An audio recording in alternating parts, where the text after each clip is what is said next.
दोस्तों, आपने कभी सोचा है कि हम सब कैसे जिंदा हैं? हम कैसे सांस लेते हैं, खाना खाते हैं और बढ़ते हैं? इस सब के पीछे छुपा है एक छोटा सा रहस्य, जिसका नाम है कोशिका, सेल। कोशिका जीवन की मूलभूत इकाई है, बिल्कुल उसी तरह जैसे एक घर बनाने के लिए एक एक ईंट की जरूरत होती है। साइटोलॉजी एक ऐसा विषय है जो इन कोशिकाओं के बारे में सब कुछ पढ़ता है। ये हमें बताता है कि ये कैसे काम करती हैं, उनकी संरचना क्या है और ये हमारे शरीर में क्या क्या करती हैं। आगे बढ़ने से पहले यह समझना बहुत जरूरी है कि यह कोशिका होती क्या है। सोचो, एक छोटा सा फैक्ट्री है जहां हर चीज सिस्टमैटिक तरीके से चलती है। कोशिका भी कुछ ऐसी ही होती है, जहां हर एक पार्ट का एक स्पेसिफिक काम होता है। यह काम मिलजुल कर हमारे शरीर को चलाते हैं और हमें जिंदा रखते हैं। अब आगे बढ़ते हैं और देखते हैं कि साइंटिस्ट ने इन कोशिकाओं के बारे में कैसे पता लगाया। दोस्तों, यह बात 17वीं शताब्दी की है। एक साइंटिस्ट ने जिनके पास एक नई चीज आई थी जिसका नाम था माइक्रोस्कोप। यह माइक्रोस्कोप आज के माइक्रोस्कोप जितना पावरफुल नहीं था, लेकिन इसे छोटी से छोटी चीजों को भी देखा जा सकता था। इन साइंटिस्ट का नाम था रॉबर्ट हुक। रॉबर्ट हुक ने सोचा क्यों ना इस माइक्रोस्कोप से कॉर्क को देखा जाए। कॉर्क एक ट्री की बर्क से बनता है। जब उन्होंने कॉर्क को माइक्रोस्कोप से देखा तो उन्हें छोटे छोटे कंपार्टमेंट्स दिखाई दिए। ये कंपार्टमेंट्स बिल्कुल एक हनीकॉम्ब जैसे लग रहे थे। रॉबर्ट हुक ने इन कंपार्टमेंट्स को नाम दिया सेल्स, जिसका मतलब होता है छोटे कमरे। हुके के बाद एक और साइंटिस्ट आए, एंटोनी वन लेवेनहोक। उन्होंने अपना माइक्रोस्कोप खुद बनाया था, जो उस टाइम के सबसे पावरफुल माइक्रोस्कोप्स में से एक था। लेवेनहोक ने पानी की बूंदों, कचरे और अपने मुंह के अंदर की चीजों को माइक्रोस्कोप से देखा। उन्हें हर जगह छोटे छोटे जीवित प्राणी दिखाई दिए। ये जीवित प्राणी इतने छोटे थे कि नंगी आंखों से दिखाई नहीं देते थे। लेवेनहोक ने इन्हें एनिमलकुलेस का नाम दिया। आज हम इन्हें माइक्रो ऑर्गेनिजम्स कहते हैं। दोस्तों, अब तक हम ये तो जान चुके थे कि कोशिकाएं होती हैं, लेकिन उनका इतना इंपॉर्टेंस कैसे पता चला? इसके लिए हमें 19वीं शताब्दी में जाना होगा। जो साइंटिस्ट थे, मथियास श्लाइडन और थियोडोर श्वान। श्लाइडन प्लांट्स पर रिसर्च करते थे और श्वान एनिमल्स पर। दोनों ने देखा कि प्लांट्स और एनिमल्स दोनों ही कोशिकाओं से बने होते हैं। इससे उन्होंने एक थ्योरी दी जिसका नाम है सेल थ्योरी। इस थ्योरी के मुताबिक सभी जीवित प्राणी कोशिकाओं से बने होते हैं। कोशिका जीवन की मूलभूत इकाई है। बाद में एक और साइंटिस्ट, रूडोल्फ विर्चोव, ने इस थ्योरी में एक और बात जोड़ी, सभी कोशिकाएं पहले से मौजूद कोशिकाओं से ही बनती हैं। सेल थ्योरी ने बायोलॉजी की दुनिया में एक रेवोल्यूशन ला दी। इससे यह साबित हो गया कि सभी जीवित प्राणी, चाहे वो छोटे हो या बड़े, एक ही बेसिक यूनिट से बने होते हैं। दोस्तों, आपको यह जानकर शायद हैरानी हो कि सभी कोशिकाएं एक जैसी नहीं होती हैं। कोशिकाओं के भी अलग अलग टाइप्स होते हैं। इनमें से दो मेन टाइप्स हैं, प्रोकैरियोटिक सेल्स और eukaryotic cells. Prokaryotic cells simple होती हैं और इनमें न्यूक्लियस नहीं होता है। न्यूक्लियस एक ऐसा पार्ट होता है जहां सेल का डीएनए स्टोर होता है।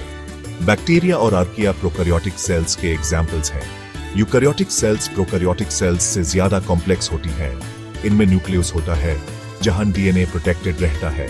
प्लांट्स, एनिमल्स, फंगी और प्रोटिस्ट्स यूकैरियोटिक सेल्स से बेन होते हैं। याद रखने के लिए आप यह सोच सकते हैं कि प्रो का मतलब होता है पहले और कैरियो का मतलब होता है न्यूक्लियस। तो प्रोकैरियोटिक सेल्स ऐसे सेल्स हैं जिनमें न्यूक्लियस नहीं होता है। Section 5, plant versus animal cells, spotting the difference. दोस्तों, अब हम यूकैरियोटिक सेल्स के बारे में थोड़ा और जानेंगे। यूकैरियोटिक सेल्स के भी अलग अलग टाइप्स होते हैं। इनमें से दो मेन टाइप्स हैं, प्लांट सेल्स और एनिमल सेल्स। प्लांट सेल्स और एनिमल सेल्स में कुछ सिमिलैरिटीज हैं, जैसे कि दोनों में न्यूक्लियस और मिटोकॉन्ड्रिया होते हैं, लेकिन इनमें कुछ डिफरेंसेस भी हैं। प्लांट सेल्स में सेल वॉल होती है जो उन्हें सपोर्ट और प्रोटेक्शन देती है। एनिमल सेल्स में सेल वॉल नहीं होती है। प्लांट सेल्स में क्लोरोप्लास्ट्स होते हैं जो फोटोसिंथेसिस में मदद करते हैं। फोटोसिंथेसिस वो प्रोसेस है जिसके थ्रू प्लांट्स अपना खाना खुद बनाते हैं। एनिमल सेल्स में क्लोरोप्लास्ट नहीं होते हैं। एनिमल सेल्स में लिसोसोम्स होते हैं जो वेस्ट मटेरियल को डिजेस्ट करने में मदद करते हैं। प्लांट सेल्स में लिसोसोम्स होते हैं या नहीं, इस बारे में साइंटिस्ट में अभी भी मतभेद है। सेक्शन 6, वन सेल और many, unicellular and multicellular organisms. दोस्तों, अब तक हमने सेल्स के बारे में बहुत कुछ जान लिया है। अब आप सोच रहे होंगे कि क्या सभी जीवित प्राणी सेल्स से बने होते हैं? हाँ, बिल्कुल। लेकिन कुछ जीवित प्राणी सिर्फ एक ही सेल से बने होते हैं, जबकि कुछ में बहुत सारे सेल्स होते हैं। जो जीवित प्राणी सिर्फ एक ही सेल से बने होते हैं उन्हें यूनिसेल्युलर ऑर्गेनिजम्स कहते हैं। अमोएबा, पैरामीशियम और बैक्टीरिया यूनिसेल्युलर ऑर्गेनिजम्स के एग्जाम्पल्स हैं। जो जीवित प्राणी बहुत सारे सेल्स से बने होते हैं उन्हें मल्टीसेल्युलर ऑर्गेनिजम्स कहते हैं। प्लांट्स, एनिमल्स और फंगी मल्टीसेल्युलर ऑर्गेनिजम्स के एग्जाम्पल्स हैं। मल्टीसेल्युलर ऑर्गेनिजम्स में अलग अलग सेल्स अलग अलग काम करते हैं। ये सेल्स एक दूसरे के साथ कम्युनिकेट करते हैं और एक टीम की तरह काम करते हैं। Section 7 The amazing diversity of cells, shapes and sizes. दोस्तन, क्या आप जानते हैं कि सेल्स का आकार और बनावट अलग अलग हो सकती है? बिल्कुल, जैसे हर इंसान का चेहरा अलग होता है, वैसे ही हर सेल का आकार और बनावट भी अलग हो सकती है। ये सेल्स क्या काम करते हैं, उस हिसाब से उनका आकार और बनावट अलग अलग होती है। उदाहरण के लिए, नर्व सेल्स लंबे और पतले होते हैं ताकि वो मैसेजेस को दूर तक तेजी से पहुंचा सकें। मसल सेल्स लंबे और सिलिंड्रिकल होते हैं ताकि वो कंट्रैक्ट कर सकें और मूवमेंट में मदद कर सकें। कुछ सेल्स बहुत छोटे होते हैं, जैसे कि बैक्टीरिया, जिन्हें देखने के लिए माइक्रोस्कोप की जरूरत पड़ती है, जबकि कुछ सेल्स बहुत बड़े होते हैं, जैसे कि ऑस्ट्रिच का एग, जो दुनिया का सबसे बड़ा सेल होता है। Section 8 A peek inside exploring the cell's components. दोस्तन, अब हम सेल के अंदर झांकते हैं और देखते हैं कि उसके अंदर क्या क्या होता है।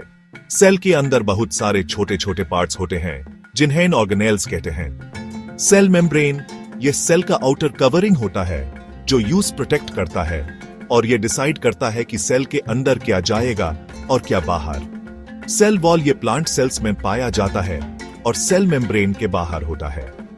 यह सेल को सपोर्ट और प्रोटेक्शन देता है। न्यूक्लियस, ये सेल का कंट्रोल सेंटर होता है। इसके अंदर डीएनए होता है जो सेल को इंस्ट्रक्शंस देता है कि यूज क्या करना है। साइटोप्लाज्म, ये जेली लाइक सब्सटेंस होता है जो सेल के अंदर होता है। इसके अंदर बाकी ऑर्गेनेल्स होते हैं। एंडोप्लाज्मिक रेटिकुलम ER, ये इंटरकनेक्टेड सैक्स और ट्यूबुल्स का नेटवर्क होता है जो प्रोटीन्स और लिपिड्स बनाता है। गोल्गी अपैरेटस, ये प्रोटीन्स को प्रोसेस और पैकेज करता है। माइटोकॉन्ड्रिया, ये सेल का पावर हाउस होता है जो एनर्जी प्रोड्यूस करता है। रिबोसोम्स, ये प्रोटीन्स बनाते हैं।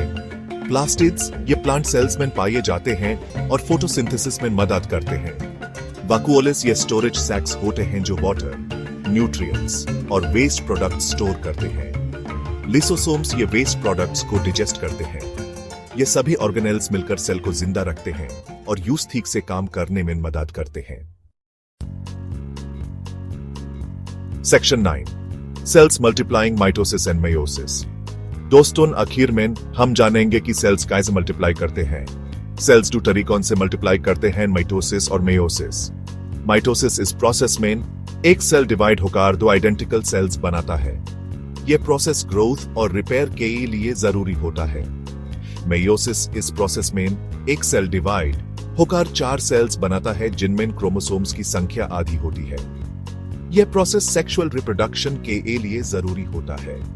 माइटोसिस और मेयोसिस सेल डिवीजन के 2 इंपॉर्टेंट प्रोसेसेस हैं जो लाइफ के लिए जरूरी हैं। तो दोस्तों, यह थी सेल की कहानी। मुझे उम्मीद है कि अब आप समझ गए होंगे कि सेल लाइफ की बेसिक यूनिट क्यों है और ये कैसे काम करती है।